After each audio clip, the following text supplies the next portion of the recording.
Okay, good afternoon, everybody. Welcome to the Santa Rita Union School District Board meeting. I'd like to call this meeting to order. Please start off with roll call. Mr. Neil Patel, Present. Ms. Alvariano, Here. Mr. Jacob Sandoval, Here. Ms. Cindy Lopez, and Ms. Sarah Turner are not here this evening. Okay, please stand for the Pledge of Allegiance.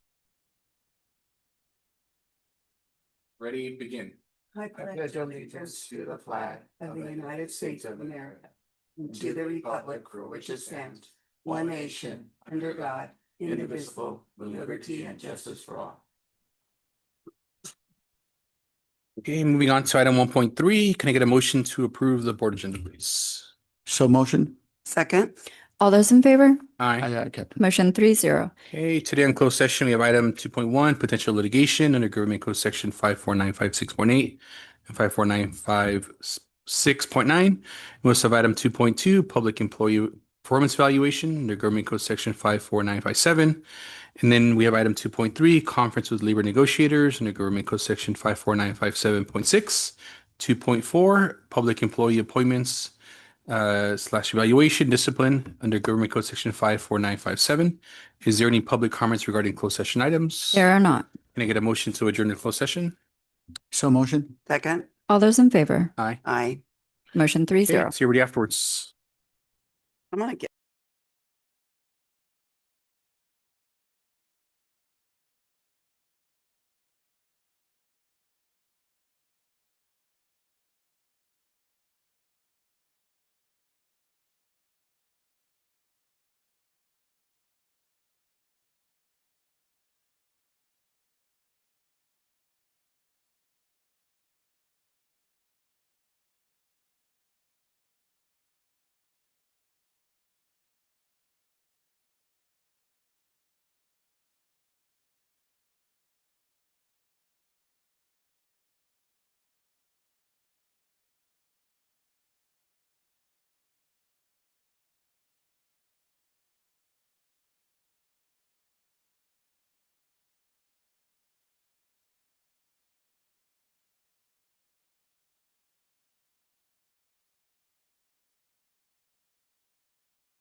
Give me a countdown. Oh, sorry. What were you gonna say? Oh, no, That's fine. oh, no, you gonna say, what? Cross it. Oh, no, okay, no, we're good. Can we give me a countdown? Did you ask how many years? I think we're live. Are we? Yeah. We're live. Yeah. Okay. Good afternoon, everybody. Welcome back to the Santa Rita Union School District Board meeting. We're going to reconvene back into open session. During closed session, the board voted 3-0 not to approve an additional 9-week unpaid leave of absence for employee ID 160826. And now we're going to move on to approval of consent agenda. Can I get a motion to approve items 5.1 of 5.3? So motion? Second. All those in favor? Aye. Aye. Oh, yeah, Captain. Motion 3-0. Is there anybody here or comments submitted from SRTA, There are not. CSEA? No. Yeah, we'll move on to superintendent's candidates. All right, we have our Director of Engagement and School Climate, Dr. Prather Smith. I guess I'll go first. No. Just a couple of announcements. I was hoping to bring you an update on our restorative practice grant that we applied for from the Department of Education, but unfortunately, due to delays there, we still have not received a response. So hopefully by our next board meeting, I'm optimistic just because of the communications I've received from them, but we haven't received information yet. I wanted to let you know that, and our community know that we are holding a TDAP clinic. As you know, there's been some changes that are affecting families who receive Medi-Cal, and we had a concern that that would impact our students getting their required vaccines for 7th grade. So our nurse team was able to work with the Visiting Nurses Association, and through our funding, we'll be able to fund that vaccine clinic to make sure that all of our students are able to attend on day one. So on July 30th, we currently have 30 students who are missing their TDAP. We will have that clinic here, and all students will be able to have that vaccination before they return to school. So thank you to our nursing team for putting that together, and for our team for helping me find the money to fund that to make sure that our students have what they need. I also just want to make sure that our community knows that our hearts are with Migrant Ed right now as all of these changes occur, and that though the program may not be there, the services will continue. We're committed to making sure that our families receive the supports and services that they need here. And so I'm working really closely with that team to make sure that there's continuity for our students within that, the spaces here at our sites as well. Along with that, part of what we were able to do is the last 2 days, our amazing community liaisons were able to hand out hundreds and hundreds and hundreds of backpacks at Santa Rita Elementary. Those backpacks were filled with all the needed school supplies for the first day of school, along with over 75 pairs of new tennis shoes and a plethora of socks that were donated by Bomba, which are like $50 a pair. They're like the best socks I've ever seen. I know. So yeah, they were really great, along with those socks. And so it was really nice to see our kids so excited to come and get their new shoes and get their backpacks and ask, when school's starting. So thank you to our community liaisons, especially Blanca, who went out and solicited all that was needed to get those backpacks and then put everything together so that our kids can have a great start to the school year. I also just want to share with our McKinnon Street community that we are working really closely with the city around the road construction happening at McKinnon Elementary. There's currently a sign posted that says that McKinnon North will be closed July 25th through August 1st. 2 pieces. We're working August 1st. The road will be open. That is our first teacher day back, and teachers will have access. We worked with the city today to make sure that they understood that they need access to that road starting on the 1st. The other part that I just want to let the community know is that if you're needing to register or need support in registering for school and can't access the school site, they can come here to the district office. And we've been communicating that out as well, and posting messaging. But you can register online. All of our registration materials are online, but also reach out to us, and our liaisons are here at the district office. We can support in registering. And then just my last thing, we were able to take over 200 families to see Honk at the theater at Hartnell. It was really exciting to see our families show up on a Sunday and have that experience. And we're really looking forward to sharing those kinds of opportunities with our community through our ELOP grant. So we're working with Hartnell to see which other family appropriate plays are coming up, but we're also going to partner with Salinas High School. Salinas High School does several plays throughout the year, and we're really working to get our students into a space where they can see that as a pathway for themselves as they go into high school and for their families. So I'll be working with the Salinas High theater team to make sure that we take our students to see that as well. I think that's it. Thank you. I have a question. Thank you for all the work you're doing, especially with the McKinnon issue going on. My concern is when school does open, uh, over the summer, I've just seen the ability of barely two cars going either direction. What do we do with parents bringing their kids to school by walking? What safeguards are in place? What is the city going to do to ensure the safety of our parents walking their kids to school? Yeah, so I've been in direct communication with several of the city folk in charge, and then Victor's been talking directly with the foreman on site. There's a weekly meeting that's happening where there's connection, and Victor's starting to attend that as well to make sure for safe routes to school for our busing. I don't have an answer for you. I would say we are concerned as well and working really closely with them to help mitigate any of that. We have some commitments on their side around support, and we're just hopeful that that comes through, and we'll continue to have that direct line of communication as we work to get school started. But for our families, we're going to have to put some I'll say supports, but like we know that students may show up a few minutes late, right? Like we're going to kind of have to see how those first few days go to really make adjustments as needed. Yeah, I just, that concerns me because that crossing of Barando over there, maybe we can find alternative ways for students walking, maybe providing a quick shuttle or something for the initial few days or some type of workaround Yeah. before school opens, Yeah. whatever you can do to talk to city officials and the contractor. Yeah. But this is a vital concern of safety Yeah. and making sure our students get there, with their parents. And right now, I think the crossing for me in reality is a little safer because the lights are still working. So there's still that crossing. So there's some more, like I feel a little bit safer there. What I'm concerned about right now is the traffic congestion because of the number of cars going in. Once that traffic light starts to come down, we're going to see more crossing challenges. But what, I'm predicting is some backup around that McKinnon area. Because like you said, if you have a bus going in, another car cannot fit next to them currently. So we'll have increased support out there. The city's committed to having increased support and supervision. But we are anticipating there to be some challenges those first couple weeks. Since I know we can't, are they, as part of the commitments, supervision, are they having like, it's not the correct word, but like crossing guard or somebody just directing Yeah, traffic? That's what we've been told, but we Okay. heard that also a little bit before, and we didn't necessarily see that. So I'm Okay. continuing to work and advocate to have that. The reason I'm saying that is with the Castleville project, when you go down Merritt Street, they created a special sidewalk, to make sure that people walking have that ability, so I'm kind of concerned that we don't have that here. Yeah, and right now the side that our families walk on, the sidewalk isn't disrupted because on that street there's only sidewalk on one side. So right now the crossing sidewalk isn't disrupted through it. It's because there wasn't even a crossing. Yes, that part's not disrupted currently. And there's not predicted to be roadwork onto that sidewalk is my understanding. So there won't be an impact to the sidewalk. It's really just the crossing of the lanes that will be a challenge. And like I said, right now, I'm not predicting that to be our biggest issue. We're actually are going to be better if there's more walkers kind of crossing across. It's the drivers that are going to cause a challenge.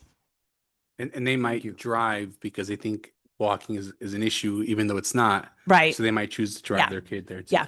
And then with Hardin kind of at the same time. So, even like I had talked to some parents who were talking about concerns about like parking on that street and then walking their kids across because the parents get really frustrated in the amount of time it takes. The challenges with Hardin drop off happening, I mean, they're later, but families go early to drop off. It backs up.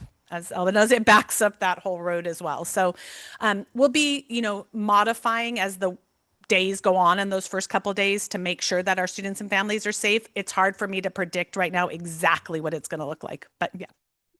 Thank you for that question. I think that what I'm more concerned about is the irate parents. And that's, oh my God. I've been cussed at. That's. When I come to the board for hazardous job pay, you'll know. Yeah, so if I could do something if maybe we can get a group of parents to kind of help out, I mean, again, it truthfully is my job. There will be people who are frustrated. I'm prepared to Yes. help and support them. It really is the work that I do. So I'm in the mindset for it. It's going to be okay. I tend to be successful at that. So it's we're going to have some parents who are going to be upset, and they have a right to be upset. Yeah, And that's kind yeah. of how I approach it with them. You have the right to be upset. We're working to make it better. So yeah, Good. I'll take care of it. I'll be there on the first day. Okay. Miss Becky Moore, Assistant Superintendent. Thank you. We are officially in back to school PD mode. So we've had our administrators here, all of our site administrators, district administrators, yesterday, today, and tomorrow for full days of professional development and collaboration in preparation for the upcoming school year. On Monday and Tuesday, we will have all of our new teachers here in this room where they will receive professional development on curriculum, technology, the things they need to know to have a successful start with us. And they will also have monthly professional development meetings here with me and the academic coaches. Wednesday, Thursday, and Saturday, we have some optional PD sessions. We have currently 75 teachers signed up for at least one session. And they're continuing to email me every day saying, is it too late? I missed it. I would really like to attend these things. Is that possible? And so as long as there's space, we're welcoming them. CPR has limits. You can only have 12 people in a session. And a couple of our other ones have limits based on the presenters. But we will have the Gemini AI pilot training for the advanced Gemini tools within Google. We'll have various curricular professional developments that teachers have been requesting. Second step is our SEL curriculum and restorative practices, Big Five active crisis. So a lot of variety in what's being offered based on the input and feedback we've heard from teachers. So I'm excited about the number of people who are taking advantage of this. On Friday is our first mandatory professional development day. As Summer said, it's the first day back with all teachers. So we will be doing some training with them for K through 6. It will be focused on the implementation of the new reading screener that California has required. It's required in the state only for kindergarten, but because we know we have some deficits in reading for our students, we're opting to do K through 6, which is available, so that we can identify where the specific gaps are and address closing those. We're going to have for middle school teachers, this is Summer's job. She gets to do the new state required PRISM for LGBTQ plus students training. It's a brand new requirement. It's pretty intense from what Summer has shared in her research and planning. So that's for grades 7 through 12 required in the state, that training is. And so our middle school teachers will have that. And then the afternoon for all of our teachers will be grade level wide collaboration and planning focused on the new CSTPs and what that's going to look like in their classroom. So all of the administrators and academic coaches will be helping to facilitate those conversations and leave the teachers walking away that day with something they can actionably implement in their classroom. So we're excited about all of that. And after that, they have one work day and then the school year starts. So we're here, we're busy, and it's exciting. I'm really excited for this year.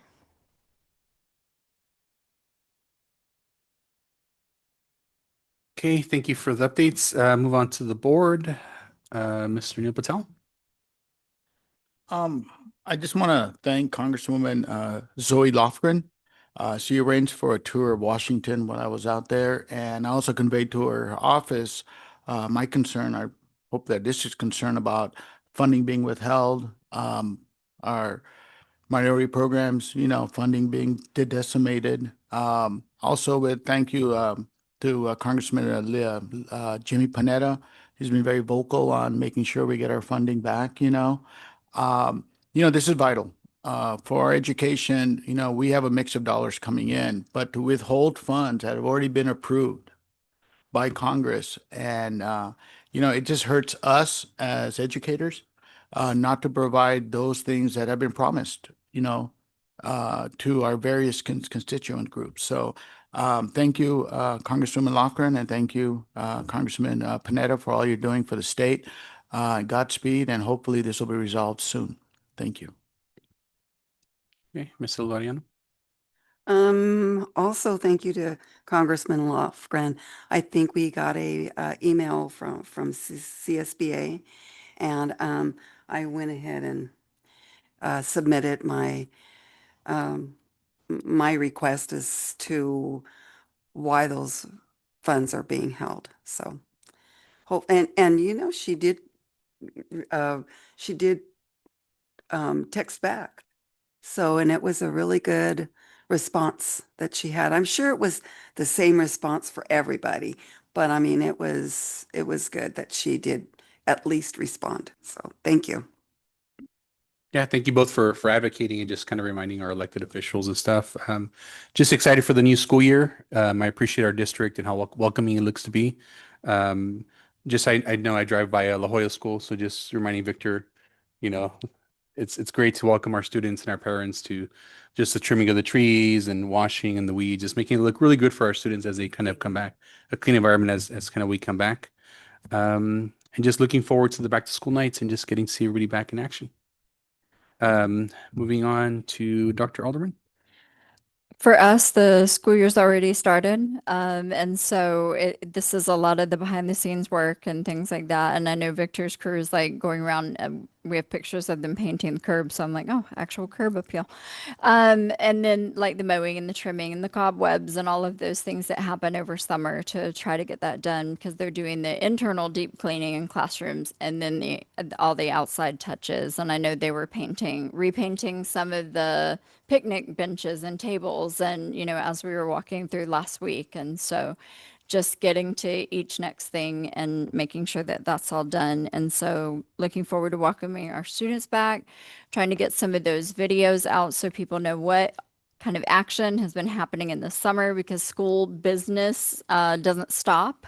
In fact, the summertime, when people are hopefully enjoying vacations, relaxing and those things is when we start putting in new classrooms, infrastructure for future growth and those pieces and making sure that our community knows that those things are going on.